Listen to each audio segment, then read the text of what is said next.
In the shadowed recesses of the human psyche, there lies a tale of existential terror, a macabre metamorphosis that transcends the boundaries of comprehension, a tale of a man ensnared in a sinister botanical transformation. Within the idyllic countryside, where the air bore the fragrance of nature's serene embrace, there resided a man named Victor Penumbra, a recluse by disposition and a bibliophile by passion. A life devoid of fervent human connection had cultivated within him an insatiable hunger for knowledge, particularly the mysteries of the natural world. In pursuit of his ardor for the arcane, Victor unearthed an obscure tome. Bound in bark and leather, it whispered promises of untold botanical wonders. Its cryptic prose beckoned him to delve deep into its pages, unveiling a dark, verdant secret that defied the laws of science. As he immersed himself within the tome's inscrutable verses, Victor sensed a subtle alteration, a subtle transmutation stirring within his very core. It commenced as an imperceptible itch beneath the surface of his flesh, an obscure undercurrent of metamorphic malevolence that defied logical explanation. At twilight, a peculiar latticework of veins burgeoned across his flesh, a sinuous network as intricate as the roots of an ancient tree. His extremities, once pulsing with the rhythm of humanity, began to ossify and branch, their supple dexterity transmuted into the gnarled appendages of woody limbs. Victor's mind, ensnared by the eldritch knowledge he had absorbed, teetered on the precipice of madness. A growing dread consumed him, for the verdant transformation had become undeniable. His metamorphosis into an arboreal entity had irreversibly commenced. Each passing day unfurled fresh horrors as bark supplanted his dermal layer, and his respiratory passages clogged with chlorophyll-infused tendrils. In the ghastly silence of his home, the sound of heartwood beating within him reverberated, its cadence a grotesque parody of life. In his chamber, now devoid of books and knowledge, Victor's presence dwindled into a grotesque fusion of man and tree. As the nightmarish process reached its zenith, a grotesque awareness gripped him. An eerie communion with the eldritch forest whispered of ancient arboreal wisdom, of roots that traversed time itself. In his final moments of cognizance, Victor, now an arboreal sentinel, beheld the world through the prison of a tree's gnarled bark, forever trapped in his solitary estate. His fate was sealed, an aberration against the laws of nature, a testament to the sinister allure of forbidden knowledge, and a somber reminder of the abyssal horrors lurking within the shadowed pages of arcane tomes.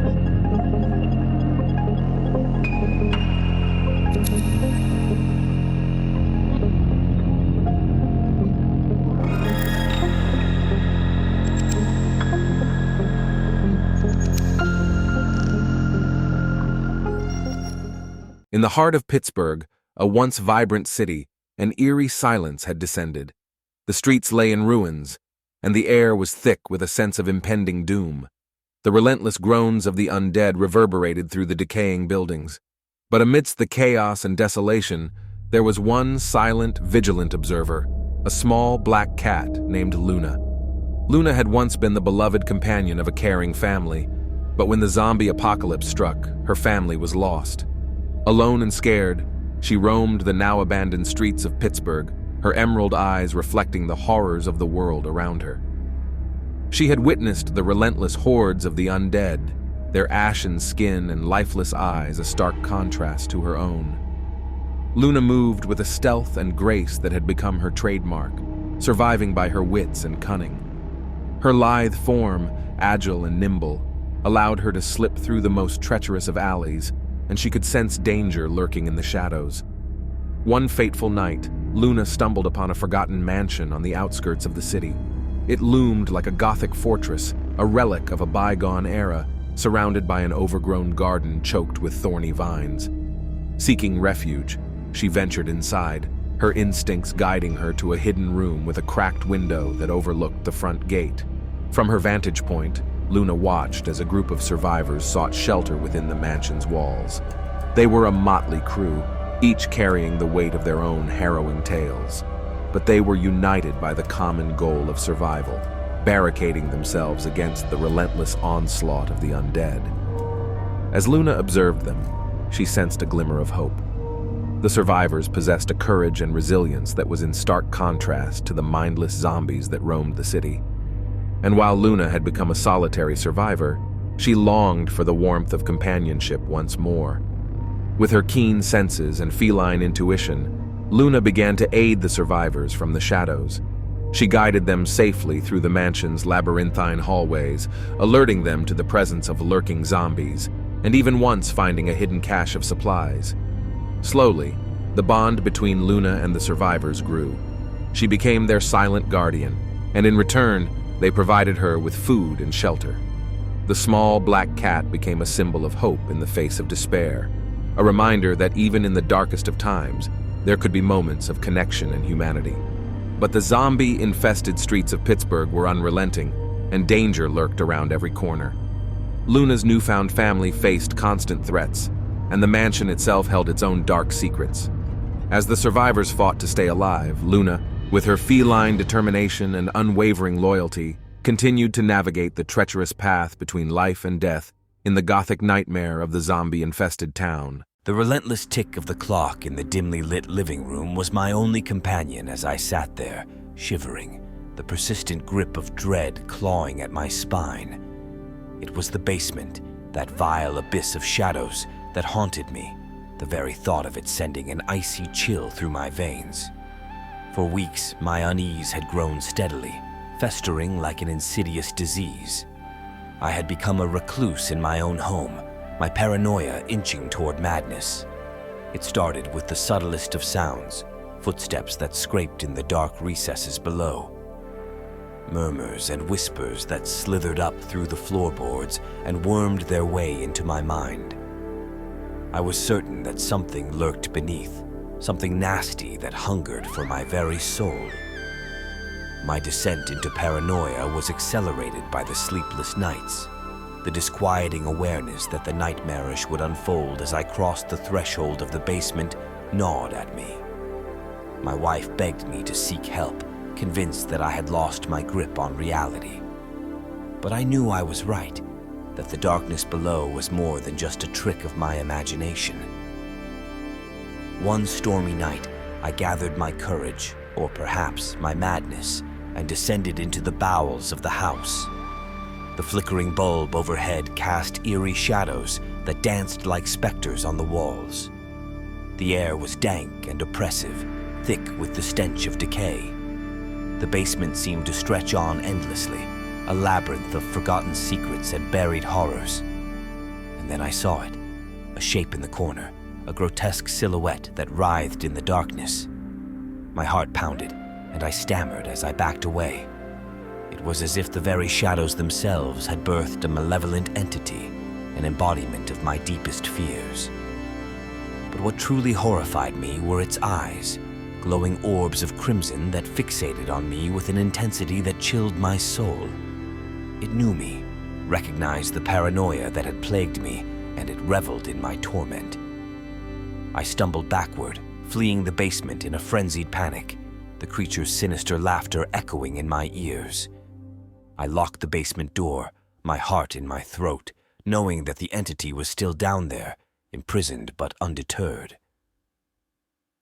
Night after night I could hear it scratching at the door, whispering promises of torment and despair. My wife had left me, unable to bear the madness that had consumed our lives. I am alone now, huddled in the flickering candlelight, a desperate man trapped in a house that is no longer my sanctuary. My life has become an unending nightmare, my paranoia my only companion. I have become a prisoner in my own home, tormented by the unknown evil that dwells in the basement, and I fear that there is no escape from the abyss that beckons from below. The rain came down in torrents on that fateful night, obscuring the road ahead in a watery shroud. The windshield wipers slashed through the downpour, but their efforts yielded little clarity. My grip on the steering wheel tightened, and I glanced at the woman beside me, her face an ashen mask in the dim glow of the dashboard lights. The occasion was our first wedding anniversary, but the atmosphere was far from celebratory. Evelyn and I had set out for a quiet weekend retreat, a quaint bed and breakfast nestled in the heart of the countryside. The journey should have been a romantic escape, but as we traversed the winding, rain-soaked roads, unease permeated the car. The rain was relentless, as if the heavens themselves wept for some unseen sorrow. Thunder rumbled ominously in the distance, heralding a tempestuous night. In the brief moments when the deluge abated, the darkness outside seemed to stretch infinitely into the abyss. Silence lay heavy between us, broken only by the cadence of the rain. Evelyn's hand rested on the armrest, her fingers tapping an anxious rhythm, her eyes gazing into the obscurity beyond the window. As we continued our journey into the heart of the unknown, the world outside transformed into a Gothic tapestry. Crooked trees loomed like skeletal sentinels, their gnarled branches reaching out to the heavens. The wind howled through their barren limbs, creating eerie, mournful melodies that resonated in my mind. Our destination was known to us only by a name on a signpost, and as we approached the indicated turn, I couldn't help but feel a chill creeping up my spine. The path ahead was unlit, a sinuous alleyway into an abyss of shadow. "We shouldn't," I muttered, my voice barely a whisper, but Evelyn's gaze, filled with a melancholic longing, remained fixed on the road ahead. The car veered onto the desolate path, and I knew we were irrevocably bound to our unknown destination. The bed and breakfast, when it finally emerged from the mist-shrouded darkness, was an imposing mansion, aged and weathered, its windows like eyes watching our approach. It stood as a relic of bygone eras, adorned with ivy that seemed to writhe like serpents. As we stepped out into the pelting rain, a heavy, ancient door creaked open, revealing a dimly lit hallway that whispered of secrets. A pale, elderly innkeeper greeted us with eyes that seemed to conceal untold tales. The night unfurled in a series of strange occurrences and eerie apparitions that I dare not recount. The Gothic mansion was a labyrinth of forgotten memories and haunted corridors, and Evelyn's behavior grew increasingly enigmatic. As the night wore on, I realized that our anniversary had become a twisted journey into a Gothic nightmare, where the line between reality and the macabre blurred, and the darkness revealed secrets better left undisturbed. With each passing moment, I felt the specter of an ancient curse drawing me deeper into its enigmatic web, and I knew that the horrors of this forsaken night would forever haunt my waking and slumbering hours. The night had wrapped its ebony cloak around the winding country roads, enveloping the world in an unsettling hush. As I drove through the deserted lanes, the rhythmic hum of the car engine echoed in the eerie silence. The pale moon cast an ethereal glow, revealing shadows that seemed to stir and whisper in the periphery. In the distance, a solitary figure emerged from the shadows, a mere silhouette against the moonlit expanse. My heart pulsed with uncertainty, and I felt an unsettling chill settling in my bones. Despite my unease, I couldn't ignore my compassion, which urged me to halt. So I pulled over, and the car's engine ticked in the unnerving silence. "Thank you for stopping," the hitchhiker whispered. "Where to?" I asked. "Just a few miles ahead," the hitchhiker replied. As the enigmatic traveler settled into the front seat, an ominous stillness enveloped the car. The hitchhiker's presence seemed to cast a stifling darkness that distorted the moonlight. A feeling of wrongness gnawed at my chest, but I pushed aside my misgivings, convincing myself it was mere paranoia. "Are you okay over there?" I ventured, attempting to mask my growing unease. The car was filled with heavy and suffocating silence. The hitchhiker fidgeted as the shadows danced unnaturally around him, forming what appeared to be grotesque shapes in the dimly lit interior. A disconcerting feeling creeped over me like tendrils of a nightmare, causing my breath to quicken. The air thickened, and a suffocating weight pressed down on me. Panic surged through me like a tidal wave, and my instincts screamed for escape. "Stop the car!" the hitchhiker commanded. Terrified, I slammed the brakes, and the vehicle screeched to a halt on the desolate road, the night eerily silent. The hitchhiker slithered out, leaving behind a suffocating aura of darkness that clung to the car like a sinister mist. My hands trembled as I gripped the steering wheel, my breath shallow and ragged. The shadowy figure dissolved into the night, disappearing into the moon's ethereal glow, leaving an unsettling chill in its wake. As I gathered my wits and drove away, fear coiled in my chest like a serpent. Thoughts raced through my mind, a cacophony of terror and confusion.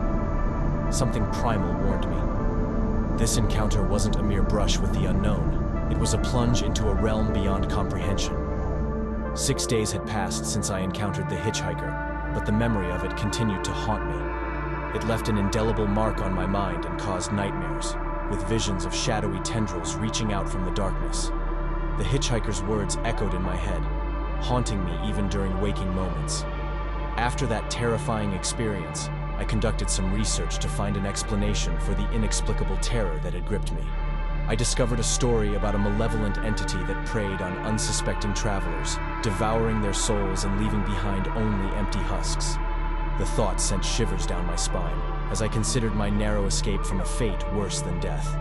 Perhaps the hitchhiker's departure was thwarted by an unyielding will, or a soul deemed unfit for its insatiable appetite. My encounter taught me that not everything that seeks refuge in the night is a lost soul, but some may be harbingers of darkness that prowl in the unseen realms, waiting to claim the unsuspecting. It left me with a clear understanding that behind every shadow lurks the potential for unspeakable horror. The hitchhiker's sinister presence would forever haunt me, serving as a reminder to stay vigilant at all times. In the heart of feudal Japan, the air crackled with an otherworldly tension. Kenji, a revered samurai of unwavering honor, traversed the mist-laden forests, his steps silent amidst the rustling leaves. Tales of a looming darkness had whispered through villages, the dead rising, their eyes devoid of life, hungering for the living. Kenji's past was etched in the scars of battles fought, his katana an extension of his soul. The weight of his duty rested heavy upon his shoulders as he ventured deeper into the eerie woods, guided by a foreboding intuition. As the moon ascended, casting an ethereal glow upon the land, the first signs emerged. Shapes, once human, now twisted and hollow, stumbled from the shadows, a legion of undead, their groans reverberating through the night. Fear surged, but Kenji's resolve held firm, his training and discipline shielding him from panic. The clash was imminent, a symphony of steel against rotting flesh. Kenji's katana gleamed in the moonlight as he moved with the grace of a predator. Each strike was calculated, a testament to years of disciplined training, severing limbs and halting the relentless advance of the undead horde. The stench of decay mingled with the metallic tang of blood, a grotesque orchestra that accompanied the dance of death. The undead lunged with a primal hunger, their limbs moving with an eerie determination. Kenji's breaths were measured, his movements precise, each strike a symphony of lethal precision that echoed through the haunted forest. The battle raged on, a relentless onslaught against the encroaching darkness. Fatigue clawed at Kenji's muscles, but his spirit burned bright, a warrior unwavering in his duty, a lone beacon against the consuming shadows. In the heart of the fray, amidst the chaos and desperation, Kenji caught a glimmer of hope, the first light of dawn piercing the horizon. With renewed determination, he fought on, each swing of his katana a testament to his unyielding spirit. As the sun's rays bathed the land in a golden hue, the undead faltered. Their movements slowed, their wails fading into a haunting silence. The cursed presence receded, swallowed by the ethereal light of day. Kenji stood amidst the aftermath, bloodied but victorious. The haunted forest now lay silent, the remnants of the undead scattered like fallen leaves. The weight of the battle bore heavy upon his shoulders, a testament to the sacrifice and valor that marked his solitary fight against the encroaching darkness. His resolve unbroken, Kenji sheathed his katana, a lone warrior who had stared into the abyss and emerged victorious. Though the night had tested his courage and resolve, the dawn brought a promise, a testament to the unyielding spirit of a samurai who stood as a guardian against the relentless shadows of the undead. In the embrace of the moon's pale light, the cornfields released a sweet, earthy aroma that filled the air. As a scarecrow, I stood amidst this fragrant tapestry, my straw-filled body covered in weathered cloth that had stood the test of time. Each thread told a story of countless nights spent guarding the farmer's precious crops. That night, a sense of tension hung heavily in the cool breeze.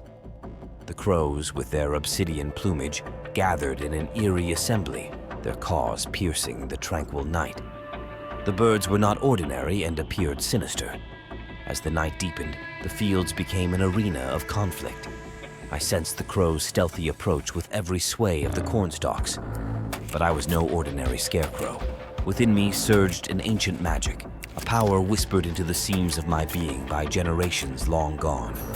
I became a whirlwind of vengeance, my straw fingers clawing at the inky void, my hollow voice echoing incantations from a forgotten age.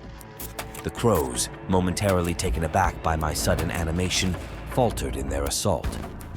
Soon after, they regrouped and circled above, diving and swooping, their talons poised to tear apart the very fabric of my existence.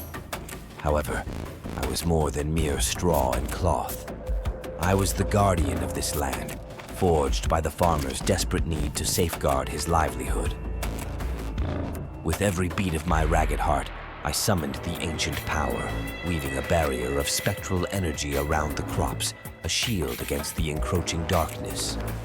The night wore on, and the struggle intensified into a chilling dance of life and death.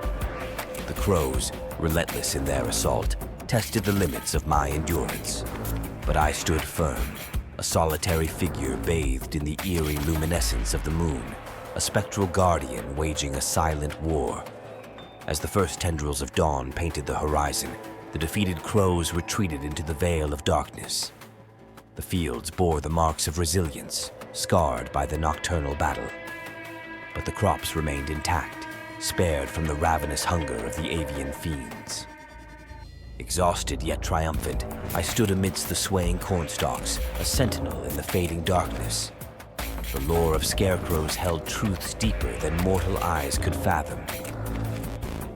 I was more than a guardian. I was a keeper of ancient secrets, a defender against the tides of despair, seeking to devour the fragile tapestry of life. As the sun rose, casting its gentle light upon the battered fields, I awaited the dusk, knowing that the shadows would return and the eternal battle would resume. The coffin. The air was stifling, thick with the scent of damp earth. Darkness enveloped me, pressing against my skin like a suffocating embrace. Panic surged through my veins as I realized the crushing weight that pinned me down. A primal scream tore from my throat, but the dirt swallowed the sound, leaving only a muted echo. Fear clawed at my sanity as I struggled against the confined darkness, my splintered fingernails scraping against the wooden enclosure. The minutes blurred into hours, each breath a precious gasp of dwindling air. Panic constricted my chest as my mind grappled with the chilling silence of my premature grave. Desperation coursed through me, a wild cacophony of thoughts and emotions. Memories surged, faces of loved ones, moments of joy, dreams left unfulfilled, all mingling with the terror that consumed me in this abyss. I imagined the earth above me, oblivious to my plight, indifferent to my frantic struggle.